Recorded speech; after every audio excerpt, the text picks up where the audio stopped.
CBSE 10th और 12th के result आ चुके हैं। एग्ज़ाम ख़त्म हुए तकरीबन 2 महीना हो चुका और उसके बाद में रिज़ल्ट आया। बच्चे रिज़ल्ट के लिए बहुत उत्सुक थे। कहाँ तो सीबीएसई अपनी एग्ज़ाम ख़त्म होने के 15 दिन बाद रिज़ल्ट दे देता था। सन 2019 में सीबीएसई की एग्ज़ाम ख़त्म हुई और उसके हार्डली 15 डेज़ के अंदर रिज़ल्ट दे दिया गया। और इस बार तो टर्म 1 का रिज़ल्ट अलग डिक्लेयर किया जा चुका था। टर्म 2 की एग्ज़ाम को फिनिश हुए तकरीबन 2 महीने 1.5 महीने हो चुके थे। बच्चे बड़े उत्सुक थे कि उन्हें कौन सा सब्जेक्ट मिलेगा, उन्हें कौन सी कॉलेज में एडमिशन मिलेगा, क्या ब्रांच मिलेगी। कई सारे 10th वाले बच्चों को 11 में मूव करना था तो वो स्ट्रीम सिलेक्ट करना चाह रहे थे। 12th वाले बच्चों को कॉलेज में जाना था तो उन्हें कॉलेज सिलेक्ट करना है, उन्हें क्या करना है उस बारे में सिलेक्शन करना है।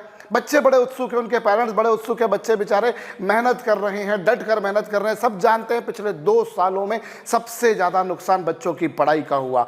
2 सालों में पढ़ाई तो ढंग से हुई नहीं। हाँ, स्कूलों ने फीस पूरी ली, स्कूलों ने टीचर्स को हटाया, उनकी सैलरी कम करी, बच्चों को ऑनलाइन पढ़ाई कराई नहीं कराई। सुप्रीम कोर्ट की गाइडलाइंस थी कि जब ऑफलाइन शुरू हो जाए तो ऑफलाइन के साथ में ऑनलाइन भी चलने दीजिए। किसी बच्चे का भविष्य, किसी बच्चे के सेहत के साथ में कोई खिलवाड़ नहीं होना चाहिए। स्कूलों ने या तो केवल ऑनलाइन पढ़ाया या केवल ऑफलाइन पढ़ाया और कई स्कूलों ने तो ऑनलाइन पढ़ाया ही नहीं, पर फीस पूरी ली, बिल्कुल पूरी। यहाँ तक कि लेट फीस भी ली, पेनल्टी भी ली। बच्चों के माता पिता के पास में ऑक्सीजन को खरीदने के पैसे नहीं हैं। हर परिवार में कोई ना कोई बीमार पड़ा हुआ है और उन्हें ऑक्सीजन तक खरीदने के पैसे नहीं मिल रहे, ऑक्सीजन तक मुहैया नहीं हो रही, लेकिन वो अपना पेट काट काट कर अपने बच्चों को स्कूलों की फीस पे कर रहे हैं, सब कुछ कर रहे हैं, लेकिन बच्चों की पढ़ाई ढंग से नहीं हो रही। फिर भी बच्चों ने जैसे तैसे मेहनत करी, ऑफलाइन पढ़ाई के लिए, ऑफलाइन एग्ज़ाम के लिए मेहनत करी और जैसे तैसे अपने स्तर पर, अपने दम पर पढ़ाई करी और रिज़ल्ट आया। रिज़ल्ट में हर बार के जैसे इस बार फिर सीबीएसई ने कई सारे बच्चों के जीवन के साथ में खिलवाड़ किया, उनके जीवन के साथ में खिलवाड़ किया, उनके सपनों को चकनाचूर कर दिया।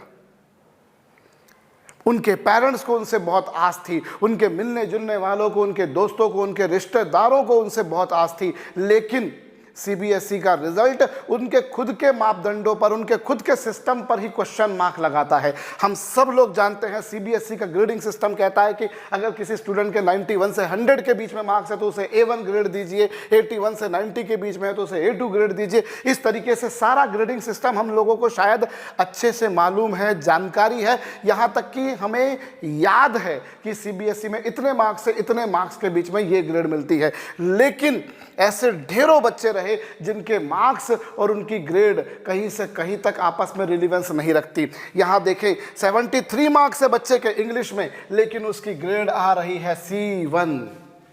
73 मार्क्स पर उसकी ग्रेड आ रही है C1। इसी तरीके से 74 मार्क्स पर उसकी ग्रेड आ रही है C1। और देखिए गजब बात, 56 मार्क्स आ रहे हैं बच्चे के मैथमेटिक्स में, लेकिन उसकी ग्रेड आ रही है B1। मार्क्स कम है लेकिन ग्रेड ऊंची हो गई। वाह साहब, 51 मार्क्स है, C2 ग्रेड आ रही है। 84 मार्क्स है, 84 मार्क्स A2 ग्रेड के मार्क्स हैं और ग्रेड क्या आ रही है B1।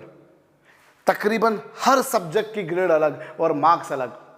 अजीबो गरीब किस्म की स्थिति देखने को मिली। 2 बच्चों के सेम मार्क्स है 74, लेकिन एक की ग्रेड आ रही है B1 और एक की आ रही है C1। मार्क्स सेम है लेकिन ग्रेड अलग है। तो सीबीएसई का ग्रेडिंग सिस्टम सीबीएसई को खुद ही को नहीं पता। और देखिए यहां पर 90 मार्क्स हैं, A2 ग्रेड है, चलिए ठीक बात है, 90 मार्क्स है, A2 ग्रेड है, लेकिन 81 मार्क्स पर A1 ग्रेड है। गजब बात है।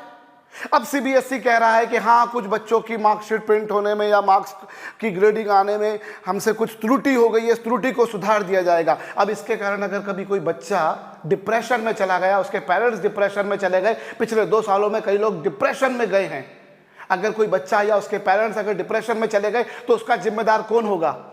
एक तो आप पहले ही एग्जाम होने के 2-2 महीने बाद तक रिजल्ट दे रहे हो। कई जगहों पर हमने देखा है एग्जाम में जिन स्कूलों ने सेल्फ सेंटर बनाए थे, जिन स्कूलों के सेल्फ सेंटर बने थे, उन लोगों ने खूब चीटिंग कराई अपने बच्चों को, खूब चीटिंग कराई। कुछ स्कूलों ने सेल्फ सेंटर बनने के बाद में चीटिंग नहीं कराई, पर कई सारे स्कूलों ने सेल्फ सेंटर बनने के बाद खूब चीटिंग कराई। उन बच्चों का क्या दोष जो किसी और स्कूल से एग्जाम देने गए थे? उनको तो चीटिंग करने को नहीं मिली और मिलना नहीं चाहिए थी, लेकिन उनको क्यों मिली जिनका सेल्फ सेंटर था? उनका नुकसान हुआ। आप रिजल्ट देने में 2 महीने लगा रहे हैं, आपको ये नहीं मालूम कि आपको टर्म 1 और टर्म 2 दोनों का रिजल्ट को काउंट करना है या केवल टर्म 2 के रिजल्ट को काउंट करना है या टर्म 1 को, जबकि एग्जाम होने के 15 दिन के अंदर सारी कॉपीज चेक हो जाती हैं। 1.5 महीने बाद तक आप रिजल्ट नहीं दे रहे हैं। बच्चे उत्सुक हैं, बच्चे बेचारे इतनी मेहनत से पढ़ रहे हैं, जैसे तैसे खुद पढ़ रहे हैं। सबको मालूम है ऑनलाइन पढ़ाई के नाम पर कुछ नहीं हुआ, पर बच्चों ने अपने दम पर ये मार्क्स ला रहे हैं 90, 90, 87, 96 मार्क्स।